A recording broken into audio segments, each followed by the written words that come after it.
everyone, and welcome to today's webcast, Seizing the Castle, a medieval battle technique workshop, sponsored by Semperis. I'm Jesse Cook with RedlandMag.com, and I'd like to thank you all for joining us. You're in for a very special webcast today. And here's a little bit about our sponsor. Semperis is the pioneer of identity-driven cyber resilience for cross-cloud and hybrid environments. The company provides cyber preparedness, incident response, and disaster recovery solutions for enterprise directory services, the keys to the kingdom. Semperis' patented technology for Microsoft Active Directory protects over 40 million identities from cyber attacks, data breaches, and operational errors. Now I'd like to share some housekeeping details. We're hosting a Q&A session after the presentation, and we encourage everyone to participate. Please get your questions ready for the presenters. Semperis has also provided some resources that you can find in your resource tab. Please take a moment and check them out. And finally, this webcast is being recorded and will be available for replay, and you'll receive an email when the replay is available.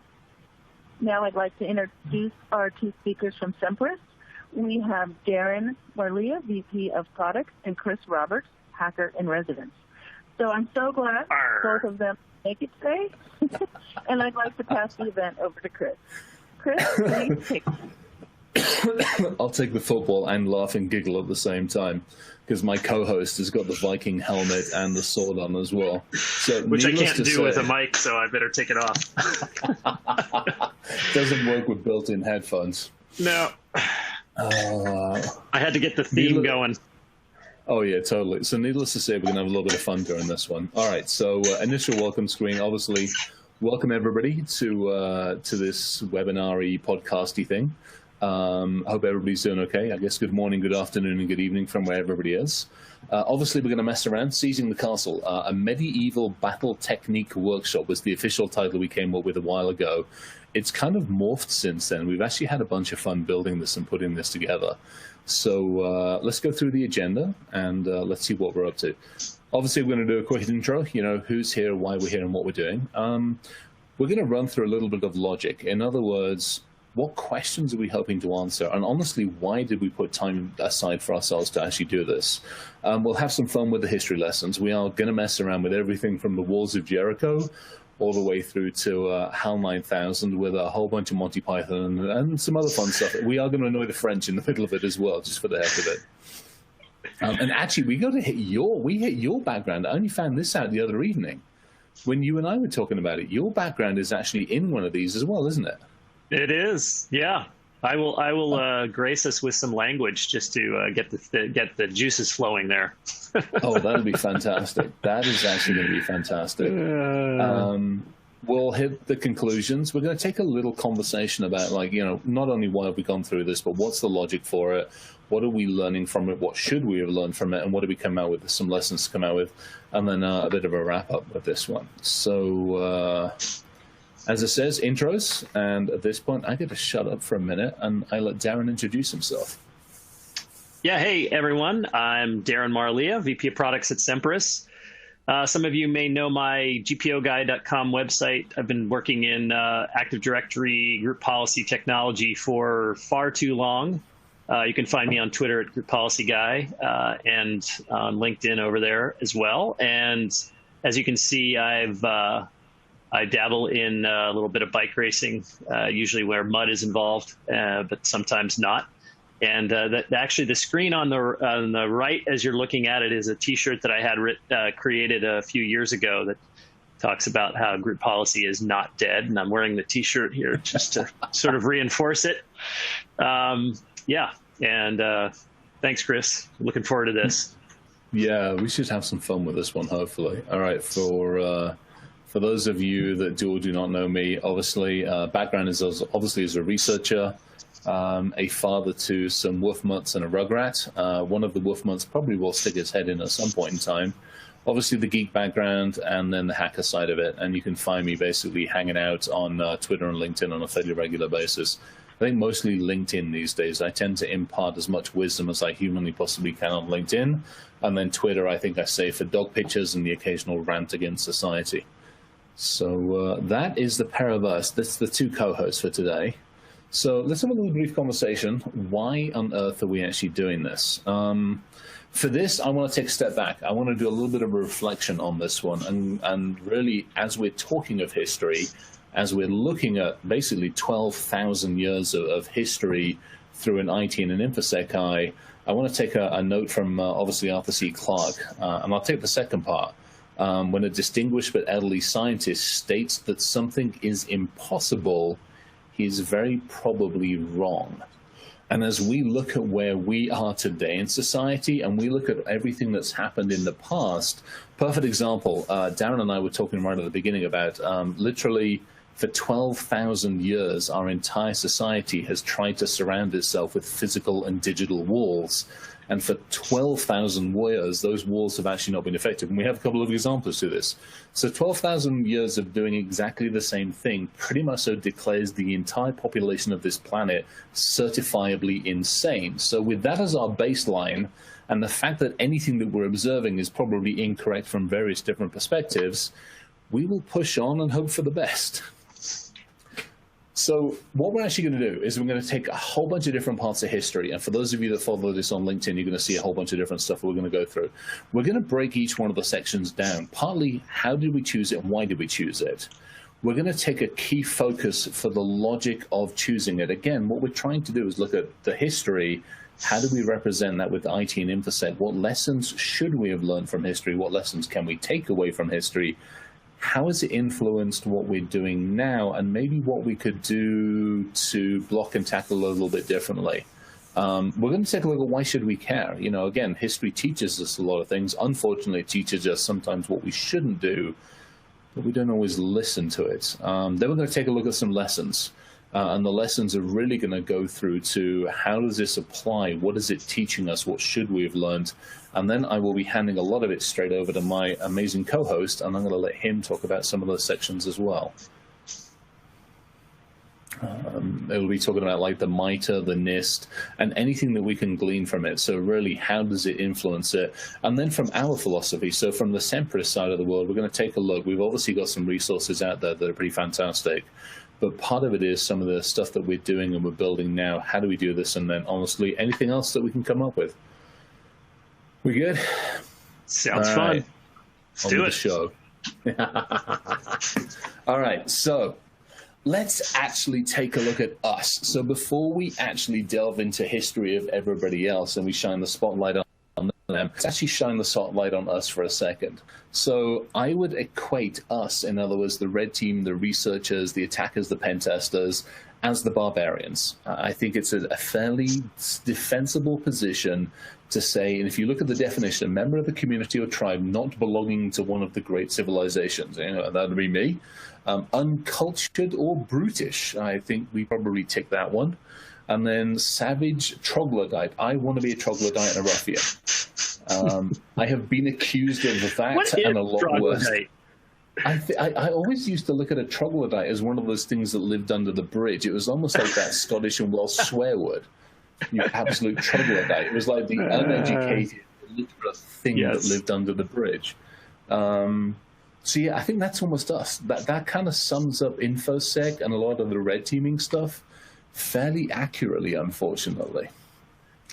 So now if we look at history, we'll take a step back in history. And for those of you can see the graphic, I figured we better put a bit of Calvin and Hobbes in here as well. I did go all the way back. I went back to the Big Bang. I went back to the stellar dust bunnies that formed the planet. We obviously had the microbes when we eventually made the wrong decision to crawl out of the sea. I think it was a bit of a mistake to go anywhere from there. The dinosaurs, closely followed by the surprise of the dinosaurs a few million years later, and then us, you know, Homo sapien and all that's come with us as our leaving of the cradle a couple 100,000 years ago. Now, being a culturally sensitive, semi-civilized individual, I figured I better have a little bit of fun, and we better include some other viewpoints upon creation of humanity, Earth, and life. So there's a few little Easter eggs in here, and there's a few normal ones. There are a few folks that believe that we've only been hanging around for 10,000 years, which is a bit inconvenient that we've got 11,500 years worth of history to go through so far. There are a few folks who have now argued that the 7 days of creation is actually spread over a few bit more. So our 24 hours we can now fit a couple of billion years into.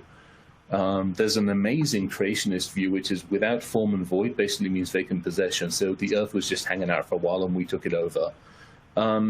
Some of you will remember the Douglas Adams one, the great green. I'm not even going to try and enunciate that one, but sneezed out of the nose. For those of you that are listening, the Earth created in 4004 BCE. You get double points if not only you can understand who it was that did that, but you can also tell me whose prophecies it was and which book it was. We'll have that in the questions and answers. And the most modern one, which is actually a really interesting one, and I don't know if it was like pre or post Matrix, which is there is actually a team of people in San Francisco who are spending their time and somebody's money looking for the actual exit button to this reality. It's actually totally cool. There's a whole site and a whole bunch of folks looking for it. So I'm kind of with them. I really want somebody to find the exit button and hit it, and I want to see what happens next. There's also the whole, multiverse, what is it, soap bubble theory, right? Where we exist in infinite numbers of states, in infinite numbers of multiverses. Yeah. That would be awesome. Yeah. That definitely would. There was Terry Pratchett, unfortunately before he passed away, did a collaboration with another writer, and I can't remember who it was, and it was called The Long Earth. And it was absolutely fascinating because it was basically, we have core Earth, and then each Earth out there splits off, and you can actually move between them with a very simple jumping device. That would be pretty freaking fantastic. Yeah, that would be I'd be cool. up for that. Yeah, we've screwed this one up pretty badly. It might not be a bad idea to see if we can do a better job next time around.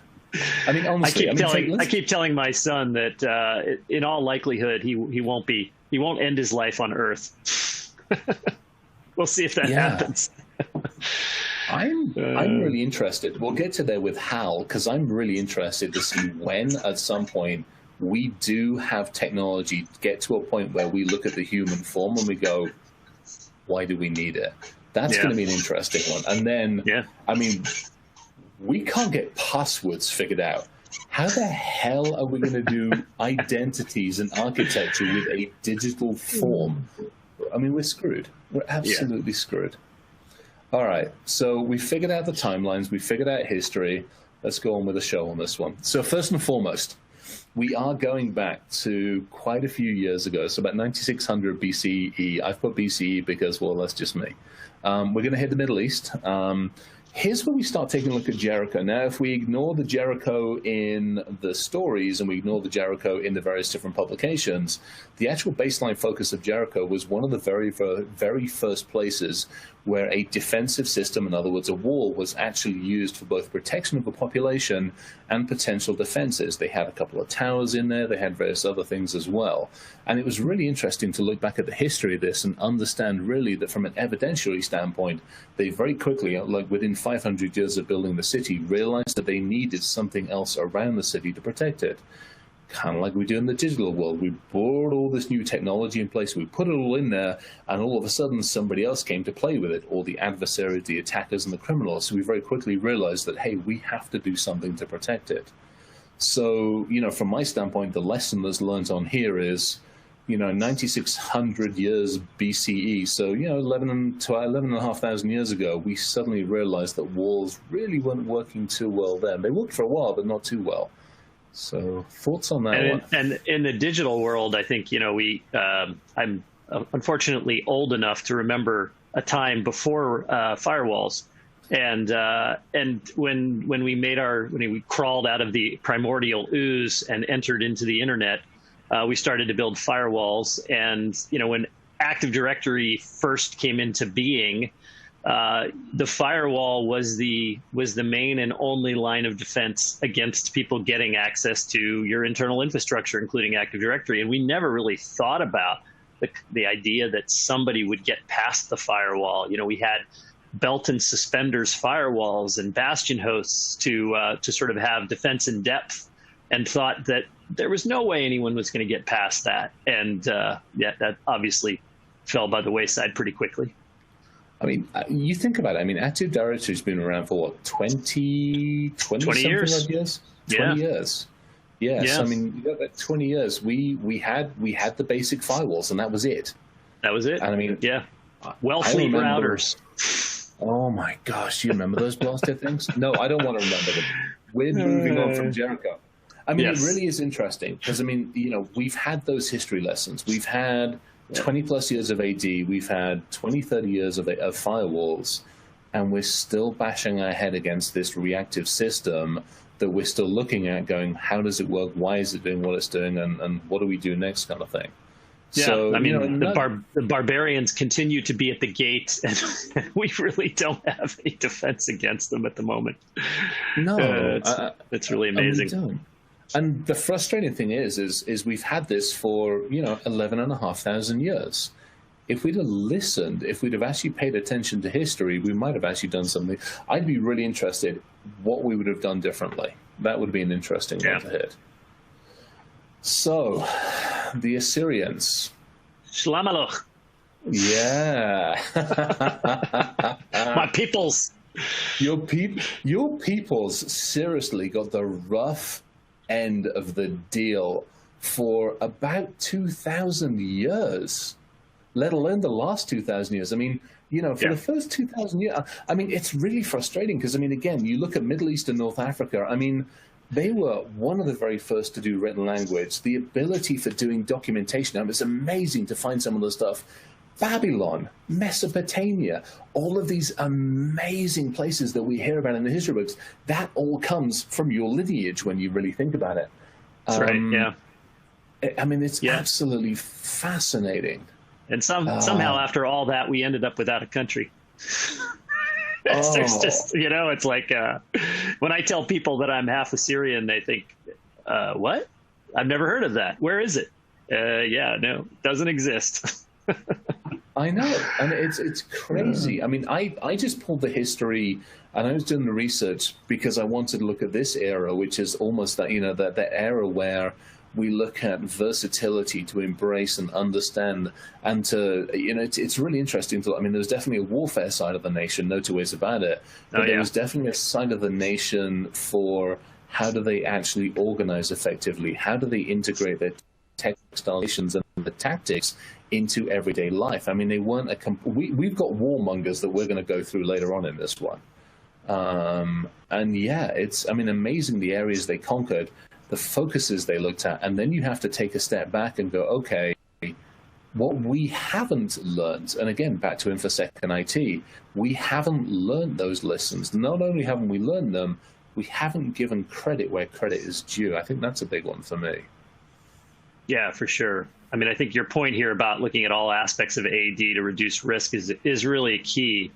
I think most people sort of whistle past the graveyard, so to speak, with respect to AD and assume that, that which they've had for 10, 15, 20 years is perfectly fine and safe, and that, they're not going to be subject to the things that we read about in the media today. And I think that everyone really needs to think about AD as being the soft underbelly of their infrastructure. I mean, not just AD, of course, but AD being the identity backbone, sort of, it controls access to everything and everywhere, everything that you do in the environment, from like door tags to get into data centers to, I don't know. I mean, I've seen some really weird stuff that was built on top of AD. So, yeah.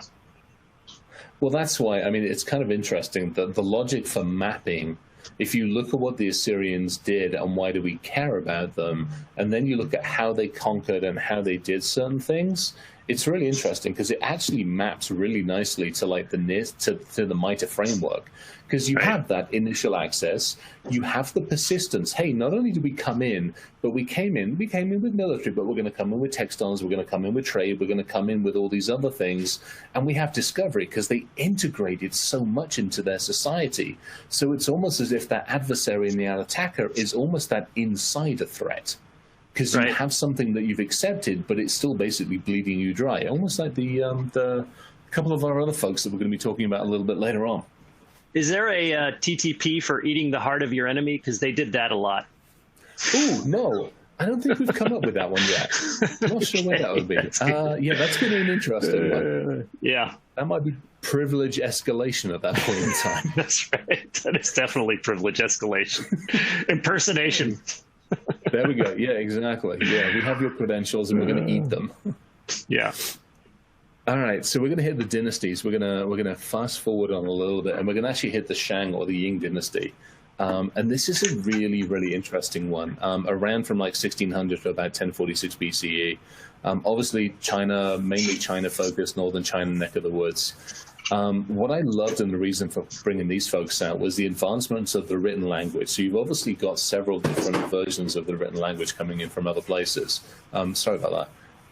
We have a huge advancement from government, like very, very structured, very, very organized government, and the associated tactics with that. What I love about focusing on these folks, it's 1100 years before bloody Sun Tzu turned up and started writing all the stuff down that every single sodding security practitioner now quotes today. And it's kind of fun for me because it's like, okay, they were doing this long before. So if we do want to learn anything, let's take a step back in history even further than our little individual who recognized all the tactics and the art of war. And let's look at some of the other people that he learned from and that those teams learned from. So for me, what we see here and what I love about this is we've taken it purely from a tactical standpoint. Now we start looking at procedures and controls that obviously is so critical and so vital inside an organization. Yeah, I think this is really key. I know it's sort of an old trope by now about people, process, and technology, but every time, I mean, I've spent half my career in IT, and every time things broke down, it wasn't, in most cases, a technology problem. It was usually people and process. And you really do have to focus on all three. The reality is most IT folks are just trying to keep their head above water with respect to getting their job done, and very rarely have time for sort of sitting back and saying, how do we make X, Y, and Z better? And that is a key part of winning this battle against the barbarians. It really is. Hugely so. And these folks were pretty successful at it for, 600 years or so, 550, 600 years or so. So we're going to go to the next folks because I'm acutely aware that we have a lot of time now. Scotland, my neck of the woods. Hadrian's Wall. I love this. I have walked this bloody wall so many damn times. It was nice to actually be able to finally put in a flipping presentation. So we have on Hadrian's Wall, and this was an interesting one. Again, our friends the Romans, or our unfriends the Romans, basically realized that they could conquer Britain and the soggy bits of England, but once they tried to go a bit north, these blue-woad Colonials basically decided they were having none of it. So the Scots, so again, we're back to walls again. We're basically, the Romans were like, we're going to put an entire wall up that basically went east to west across basically the thinnest parts of England to Scotland. Built a wall, put a whole bunch of turrets over it, at which point the Woads and the Scots were like, great, fair game on. So continually over the top, continually attacking it, continually going around the side of it, setting fire to the bloody thing, all sorts of stuff like this. So, we've got the Romans several thousand years after areas that they've conquered, trying to put up a very static and a very defensive technique against a very agile enemy who has very, very good guerrilla warfare tactics. It doesn't work again. So in the typical life, that's what we see. And obviously we see that in the digital world as well. I think it's amazing to think about how often, if you take the Hadrian's Wall, the Revolutionary War here in this country, the Vietnam War, this pattern gets repeated. I mean, as you say, the digital war where, attackers don't play by any rules. You put up these defenses that assume all of this static state, and you sort of defend by the rules, but attackers don't play by the rules. And how do you win in that kind of a situation? It's really it's as you say, it's sort of life imitating technology, or technology imitating life. Totally. And I think for me, the last thing on this one is, if you look at how the Romans originally approached Caledonians and just Scotland in general, they underestimated their adversary, and obviously they paid for it very, very dearly with that. So it's one of those things, again, as we look in the digital world, we should never, ever underestimate the adversaries that we go up against. So we go from the soggy, wet areas of Scotland back to some very nice, civilized, exotic necks of the wood. The Silk Road, another one of those fantastic and amazing necks of the wood. So around from about 200 BCE to 2200, so about 400 years or so. Obviously, the communication and transportation across an amazing and diverse region.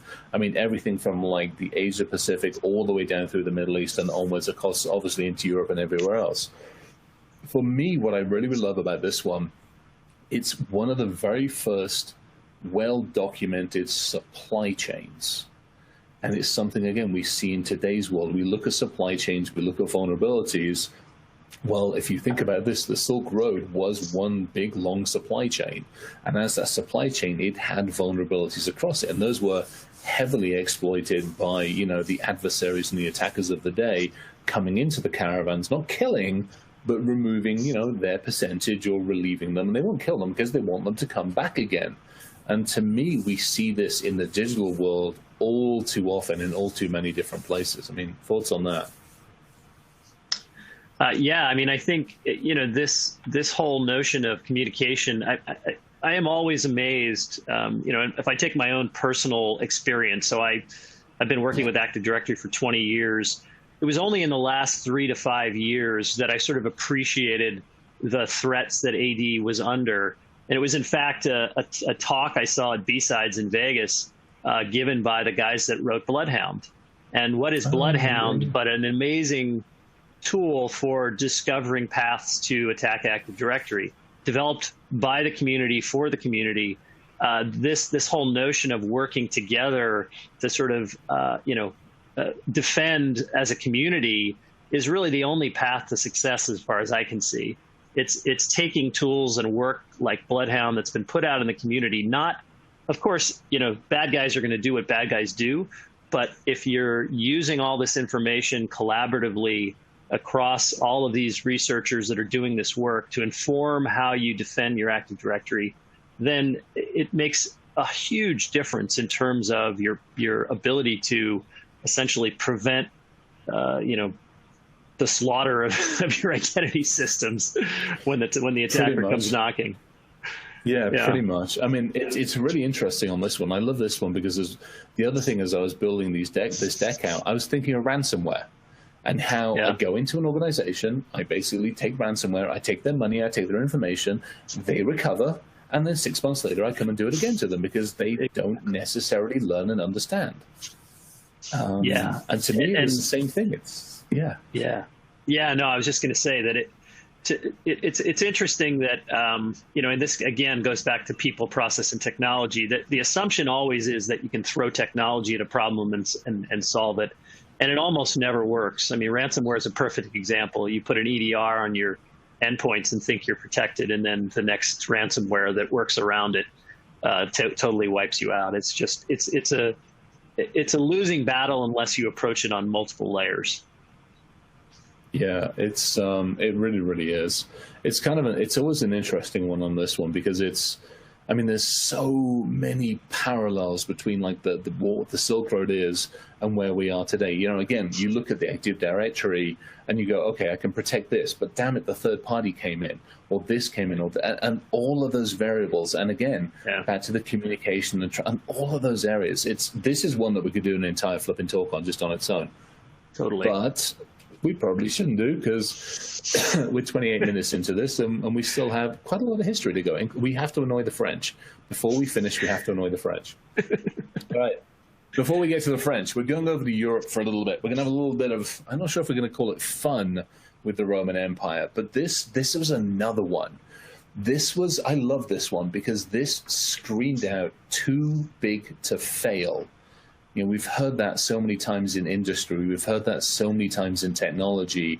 And here we are historically, basically the best part of, 300 to 400 AD. So we're going back, 15, 16, 1700 years. We have too big to fail as an example.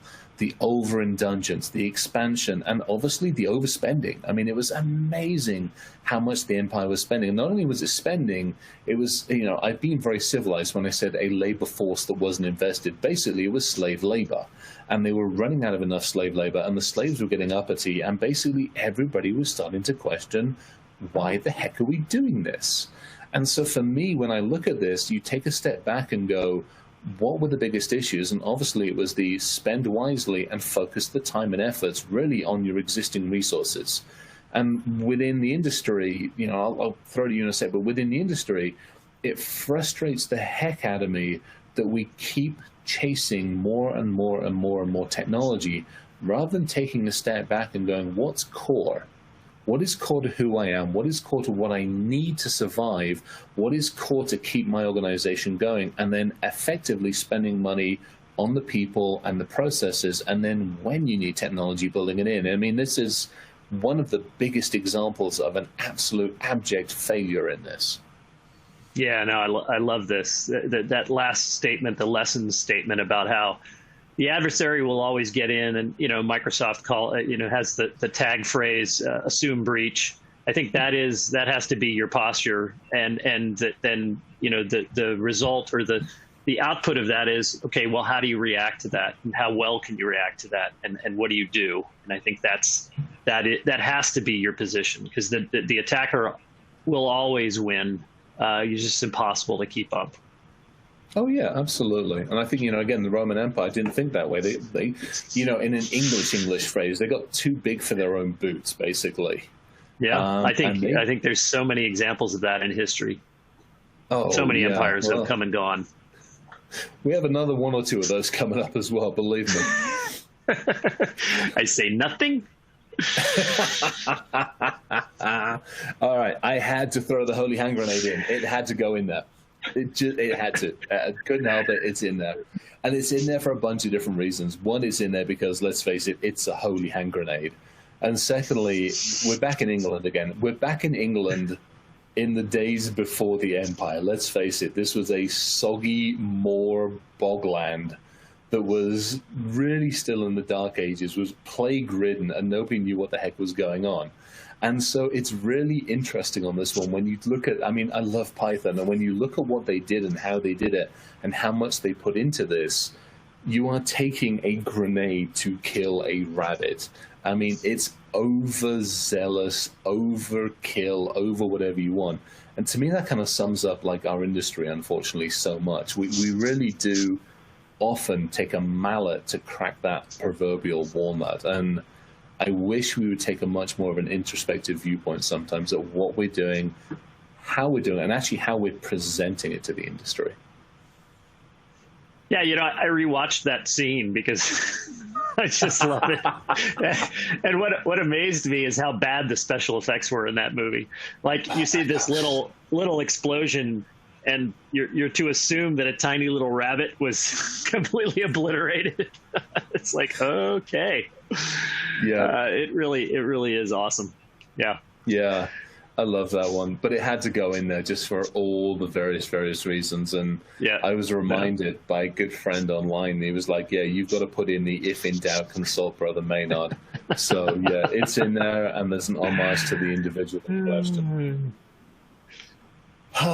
So we go from the sublime and the crazy and the ridiculous to, well, arguably, we got a bit of a dichotomy here, because on one hand, Genghis was an absolutely amazing individual. I mean, seriously, what they were capable of doing is fantastic. You can't, unfortunately, forget the fact that, his era was responsible for about 40 million deaths, give or take a few. But, it's like, on one hand, you're like, good grief, it's amazing for him to be able to take an absolute feral country united and then go on and effectively not just conquer, but adapt and revise and learn from other cultures very, very effectively, and all in a ridiculously short amount of time. And for me, what I love about this one is really it's that persistent cycle. So what I like here is this is one key individual and one key area in time where that reflective learning, the cycle, adaptation, and revision, and there's a bit of humor in there as well, because, I mean, you think that's agile methodology. When you're developing code and building, welcome to basically agile methodology, 900 years before we decided to start using it. I kind of like it for that one. Yeah. Yeah, the way I sort of think about this in the AD security world is that pretty much every week I read about a new attack path within Active Directory, a new angle to get in, a new piece of AD infrastructure to exploit. And I'm, first of all, amazed by the creativity of folks that are discovering this. We just had one this week, which was more of a bug than anything else, the zero logon vulnerability, where you could essentially reset the machine account password of the domain controller as an unauthenticated user, which is another it was another legacy of the old NTLM landman era that reared its ugly head. But the point, yes, it was awesome. But the point here is that you can't assume that whatever defenses you come up with today for Active Directory are going to work 6 months from now, or going to be sufficient. That somebody will have come along and tried to come up with some other path to get into your environment. And actually, not to do too many product-y things, but one of the things that we do in one of our products is we have this kind of living library of indicators of exposure that we kind of update on a constant basis, just because of that reality that the attack paths are constantly changing, constantly growing. So it's kind of an interesting, I mean, I'm sure it's true in all aspects of IT infrastructure, but Active Directory is so target rich. I think we've only probably tapped 10% of the possible fun that we can have there. Oh, I wholeheartedly agree. I think to your point, I mean, it's had 20 years to morph, evolve, and just become this gelatinous mass of we don't know what. Yeah. And people are like, we're not going to mess with it, because if we do, we don't know what the hell's going to. Yeah, and the problem is you can't do that, because again, I'll put my adversarial hat on.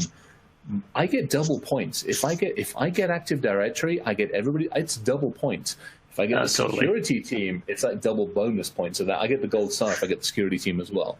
But yeah, and it's all too easy. So yeah, Genghis, I got to admit, when I was doing the research on this, there is an actual in-time management style after Genghis Khan. I've got a little level of curiosity about that one. I'm going to do some research at some point in time. So there is an amazing comedian, and I should have put his name in the notes, but I didn't, and I failed miserably. He's done a bunch of stand-up comedy.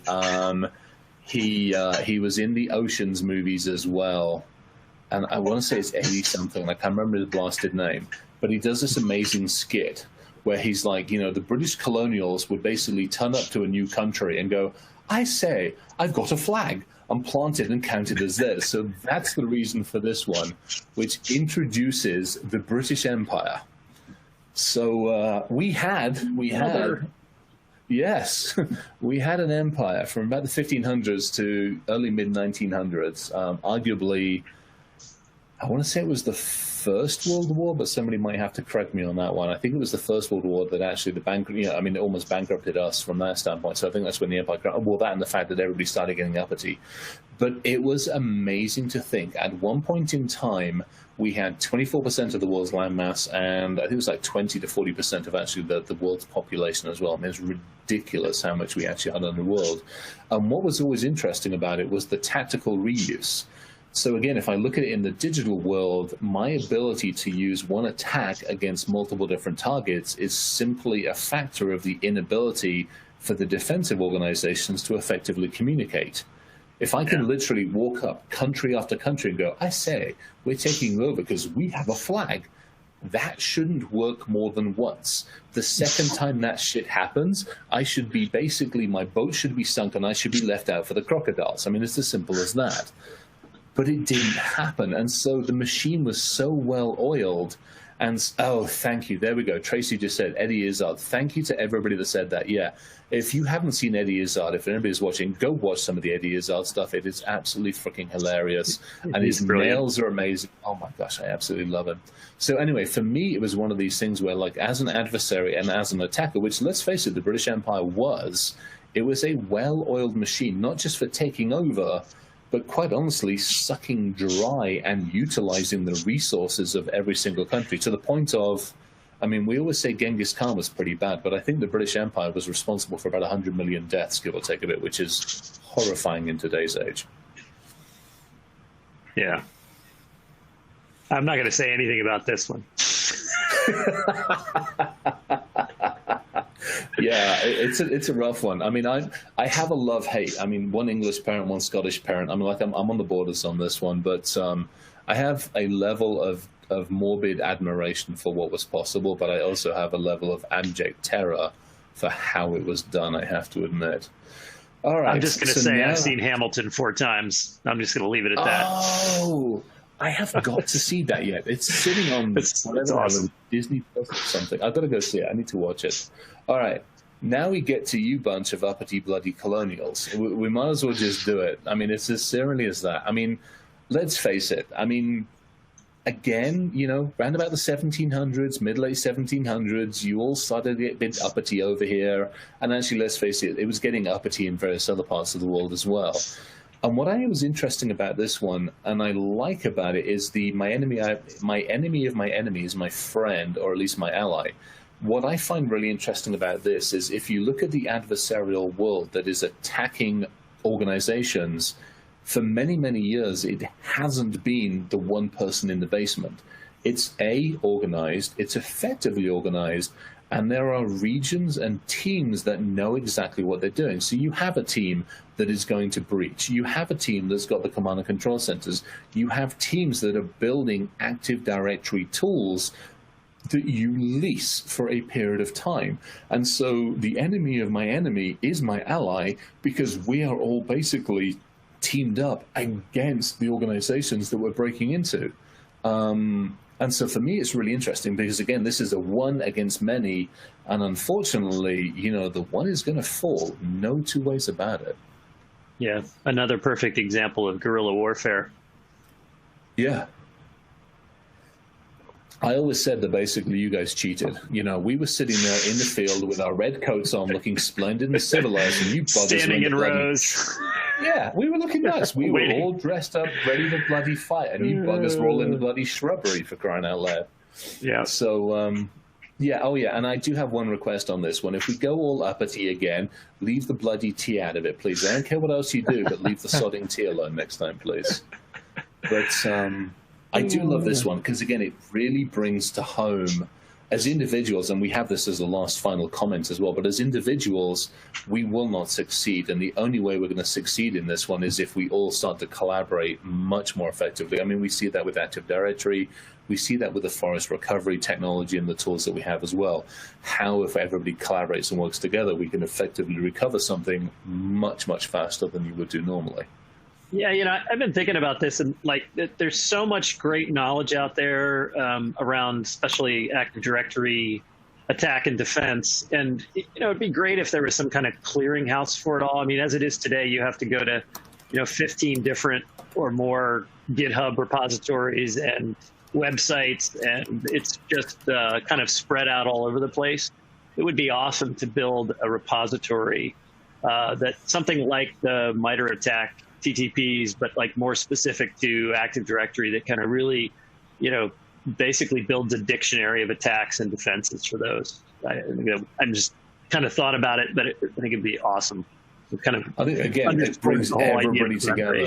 Yeah. Yeah. Actually, this might be a good time. You know what? This might be a good time to talk about it, because we've been talking about it internally a little bit. A couple of us have been talking about internally about setting up a Slack channel and bringing in a bunch of folks to actually build a community. So this is a really good point. So anybody that's listening out there, anybody that wants to be part of that community, hit us up. Hit either one of us up. We'll figure it out. We've actually got the Slack channel started, and let's do a bit of a guerrilla warfare on actually getting this community started. I'm up for that. So there's a call to action for any of you that want to be part of it. Cool. I like that. All right.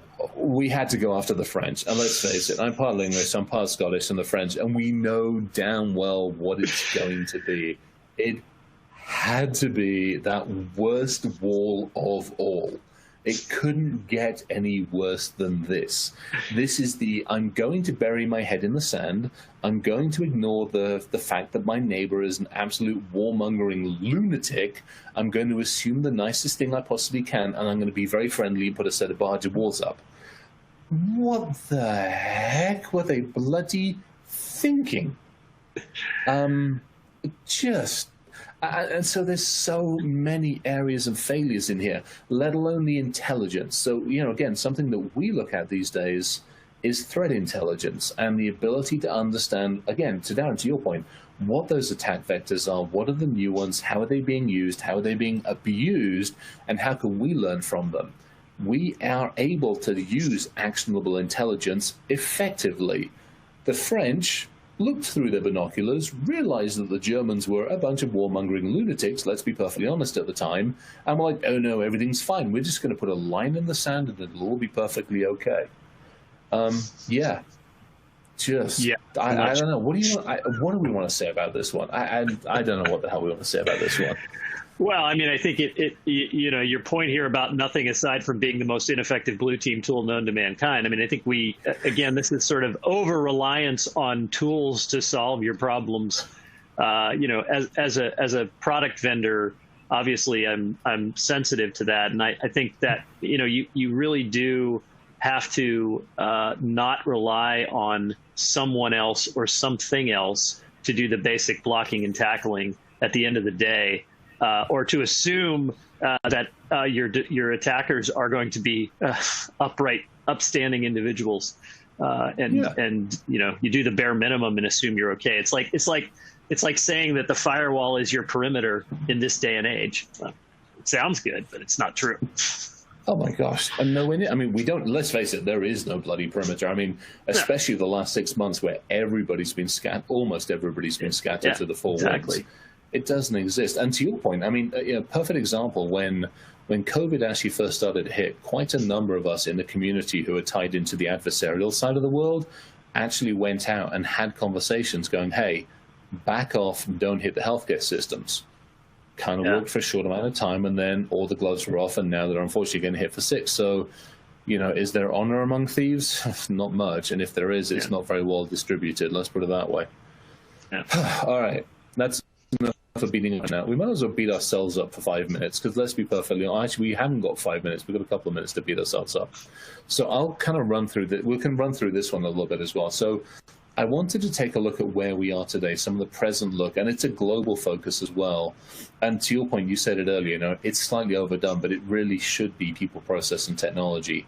It hasn't been. We have chased technology.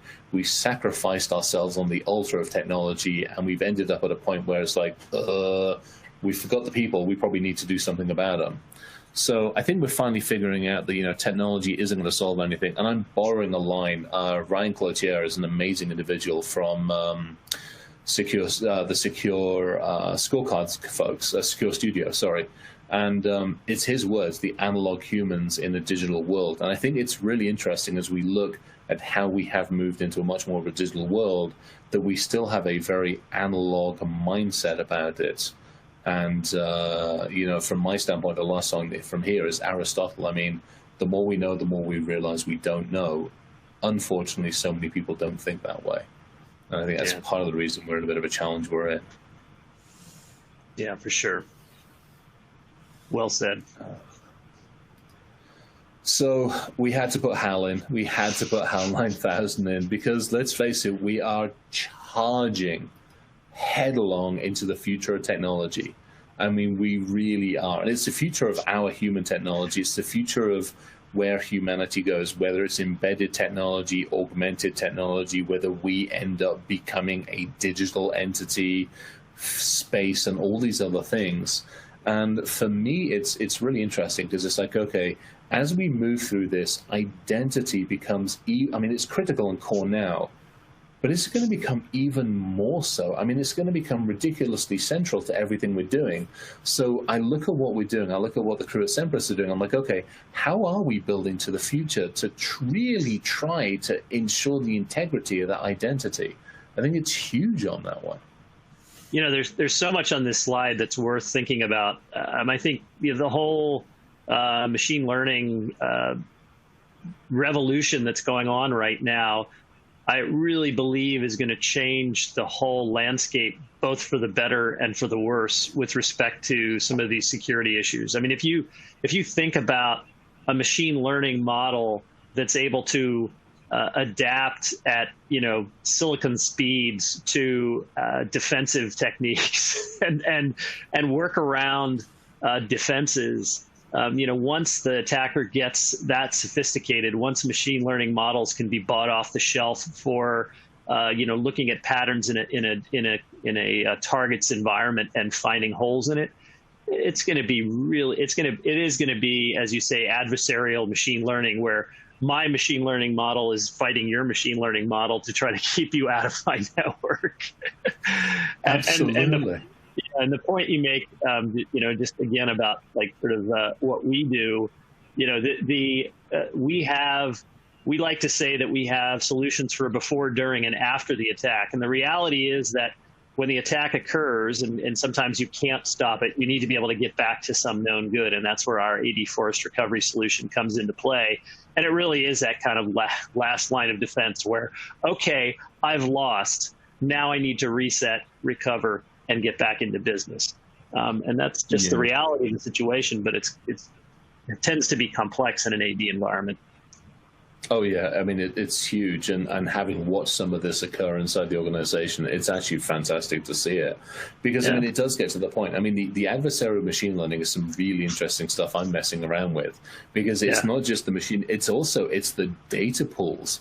And how have I influenced those data pools? And again, the only way I get to those data pools is if I have creds or I have access or I've got, whatever it's taken to get there. So it all comes back to this bloody identity thing that we're 20 years old, it's sitting there, we haven't really figured everything else out about it, and we're charging off into the future hoping for the best at the moment. It's going to be interesting. Awesome. Yeah. All right, so some conclusions, because we are running up to the clock slowly but surely. I couldn't help it. I mean, it's obviously, this is a very infamous painting, the fall of Rome, but I think it's worth noting, and we've said it a couple of times here in conversation, but everything eventually fails. And I think too often we sit behind those defensive walls. We sit behind those IDS, IPS, DLP hits and everything else, and we assume that we are going to be safe. We have been told by the industry that we're going to be safe. And then when something happens, when an attack happens or a breach happens, we're surprised. And I think we need to take that surprise out of it and go, look, assume breach, assume that something's going to fail, and work from there. How are you going to know about it? How are you going to detect it? And what the heck are you going to do about it? Any thoughts on this one? Nope. Everything fails. It's so true. So we're back to the French again. We're back to the French. I couldn't help it. Storming the Bastille. 14th of July, 1789. Let them eat cake, didn't really go down very well with the peasants, and all hell broke loose basically from there onwards. For me, again, this is one of those. It's the regime. It's the lack of communication. It's the lack of collaboration. It's the lack of cooperation. It's not effectively working as a whole unit. I mean, this could have ended so differently. This could have been so much better. But it wasn't, and so the net result is everybody lost their heads, let's be perfectly honest. And, we see it in industry. We see it too often where either we haven't been effective at communicating and collaborating with risk and telling the business, or the business doesn't necessarily want to understand it in a way that they can actually deal with it. Either which way, we ourselves have to look in the mirror and go, how can we learn from the past? How can we help the organization understand how to be more effective? I mean, even if it means putting up the picture of the flipping storming of the Bastille and saying, you in the castle, Mr. CEO, that's you. It doesn't end well. How do we change the outcome? Yeah, I mean, I think Facebook is kind of the modern day Bastille.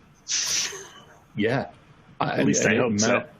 Oh, it needs to be taken off at the kneecaps. Let's be honest on that one. Yeah. So this is another one. I actually like this one. For me, it's the effective communication. It's something we've always talked about very, very, very often. And we talk about it, with our clients. It's one of those things I love when we're actually having conversations with clients. It's how do we effectively communicate? It's like, okay, what are you doing? What do you have?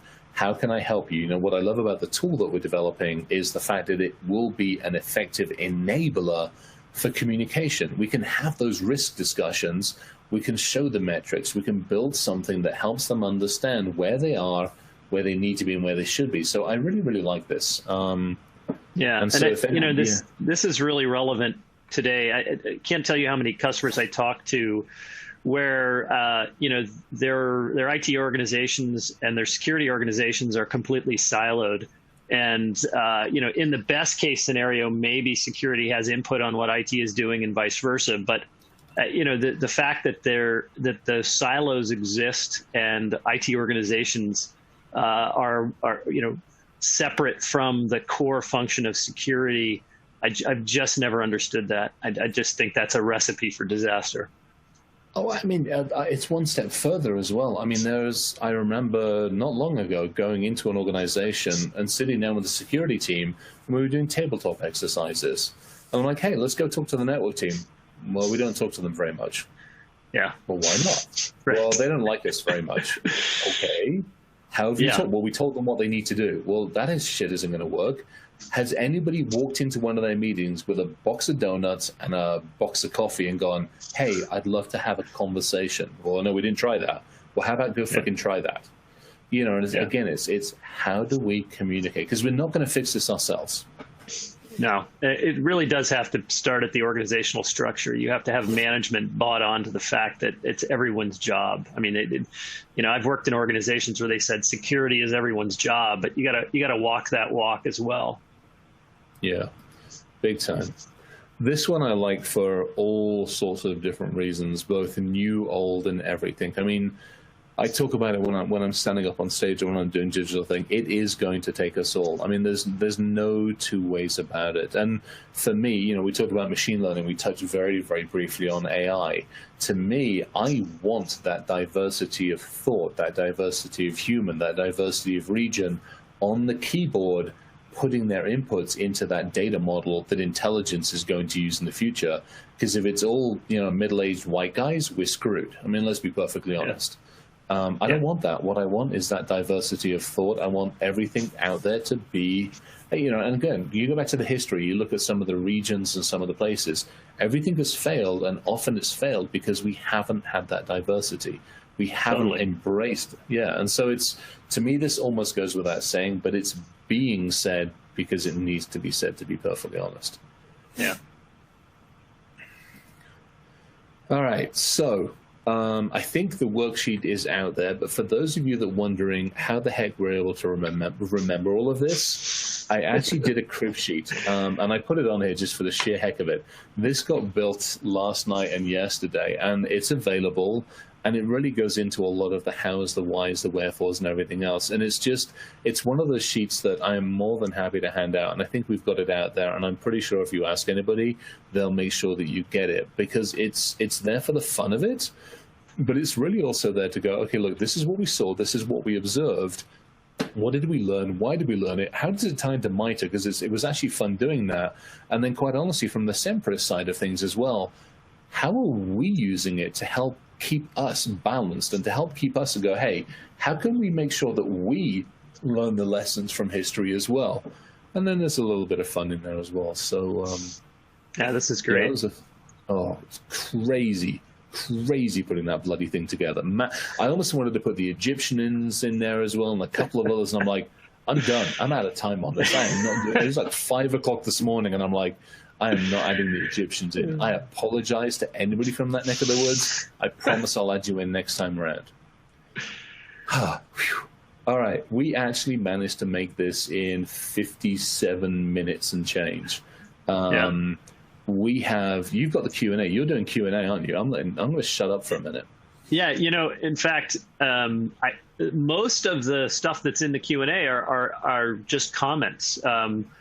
We've got a Jim McLeod that has provided some great history lessons. One of the first things he said was, if Jericho's walls lasted 500 years, that's longer than living memory. My takeaway: stopgaps often work until they don't. Don't waste energy beyond good enough, but do spend energy maintaining awareness of threats that can overrun your wall. I think that's great advice. Yeah, totally. Let's see, we've got a few more in here. I need to go machine back. learning. Everybody's going to have to hold on fire for the sake. You keep talking. I need to go back and look at my, and I know everybody's seen this. I thought I had T, not team. Did somebody change the damn thing? Oh yeah, right. Yeah, I see. I think I did see team in there rather than. Yeah, there it is. Damn it! It was meant to be T. Here's a great one from Michael. Michael says, machine learning will not alter just the future. It is altering our now and has been since 2007. I mean, I think this is really super true. That what's interesting about machine learning is it had several sort of dead ends that it went down over the last 20 to 30 years or more before we finally got onto this sort of neural network approach. And it really has jumped dramatically in the last 10 to 15 years in terms of the capabilities. I always loved the original description. I think it was one of the Go models that Google developed, where at the end of it, they couldn't actually tell anyone why the model worked. The model had basically outstripped their ability to understand its complexity as it was learning to play the game of Go. That one hit home for me in terms of how doomed we are. And if anyone wants to read sort of the seminal work on the perils of artificial general intelligence and artificial superintelligence, I highly recommend Nick Bostrom's book. It's kind of the Bible. Nick is, I believe he's an Oxford professor. And it's sort of the Bible on what to worry about with respect to machine learning. Yeah. So unbeknownst, I mean, obviously, I think everybody's aware that even though I'm the hacker in residence, I do a few other things floating around. One of the organizations that I help out is a company called Calypso AI. And we are actually building the metrics by which to measure actual intelligence in a system. That's awesome. And we're actually, it's amazing. We're building the framework. So you come up to me from, company X or organization X and go, I've got an AI or machine learning or a robotic system. We're quantifying how that is architected, how it's built, how it's put together. We're actually working with some of the folks over at the Sergeti Institute. They put an amazing paper out, and we've taken a lot of stuff on that one. And so we're doing a whole bunch of stuff around like intelligent behavior, maturity, and then personality. I mean, doing some fantastic stuff, just totally cool stuff. So yeah, scroll a moment on that. And yeah, it's scary. It's getting pretty scary out there. Yeah. And then Jim also says, hit for 6. What's with the bloody cricket reference to a U.S. audience? I guess you had a cricket reference in there. It totally went over my head. So there you go.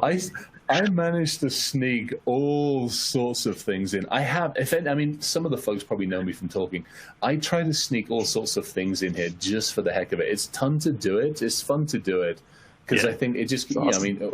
We had Pratchett, we had Adams, we obviously had Arthur C. Clarke in there, we had cricket, we had tea. I mean, we went all over the places on this one just for the heck of it.